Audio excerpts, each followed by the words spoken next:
Значи има и многу други работи, има многу позитивни работи и кои исто така добро би било да се афирмираат во јавност. Но и самите знаете, редакциите многу се намалија, ги немаме више оние да ги наречам специјализирани новинари кои ја држат оваа тематика и ја познаваат оваа тематика. Бидејќи си има она што е поврзано со лицата со попреченост, односно посебни потреби, си има своја посебна тематика. Треба тој новинар да биде запознаен со неа. Не може некој кој не знае што е аутизам, не знае што е церебрална парализа или не знае што е некоја друга категорија, сега да пишува за тоа одма од денеска, да му даде уредникот задача и да ја исполни таа. Институтот Мајнард во Оукланд, Калифорнија, Институтот за новинарско образование, кој што ги учи новинарите дека треба да работат и да известуваат низ призма на една рамка која што се нарекува анализа на пукнатините.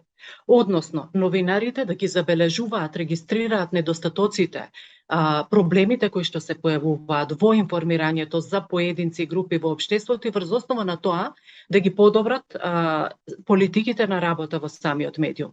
Значи, медиумот има една повисока улога, општествена улога, и значење во тоа да се утврди каква е сликата која што се создава за одредени групи поединци во општеството и како понатаму да ја подобри таа слика или понекогаш што подразбира и целосни коренити промени во начинот на кој што се информира во самите редакции. Еден од начините, како што кажавте, да се зборува во позитивен контекст. Меѓутоа, јас она што би сакала да го нагласам, а е во согласност со концептот на инклузивното новинарство, е секогаш да се најде во секојдневното информирање, во секојдневните теми да се најде простор и за овие лица.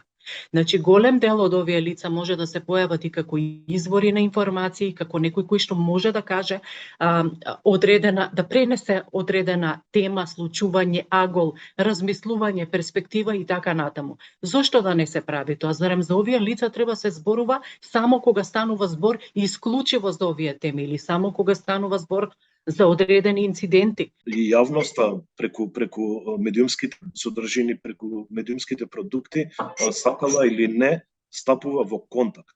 А нашето искуство покажува дека кршењето на предрасудите се решава најдобро, се случува најдобро тогаш кога постои директен контакт. Како алергија се надминува со изложеност. Значи, доколку не сме ни изложени, доколку лицата со попреченост не се присутни во медиумите, не се видливи, тогаш никогаш нема да направиме чекор понапред. И уште нешто. Некои од колегите кои што самите се лица со попреченост замеруваат кога има обиди да се хиперболизира, да се поставува, да се прикажуваат успесите на лицата со попреченост кои што се релативно едноставни, да се прикажуваат како тоа да се успеси на суперхерој. Тоа навистина смета на лицата со попреченост. Значи, тоа што би сакале исто така да го видиме во иднина, мислам дека веќе беше спомнато, меѓутоа мора да се потенцира, темите кои што ги допираат лицата се важни, ги засегаат лицата со попреченост, би сакале да ги видиме секторски онаму каде што припаѓаат. Например, ме потекне Зоранова што го каже, успех на спортист со попреченост треба да биде главна вест во спортска рубрика. Не треба да биде во социјала. Нели? Каде што по дефолт не ставаат во тој кош.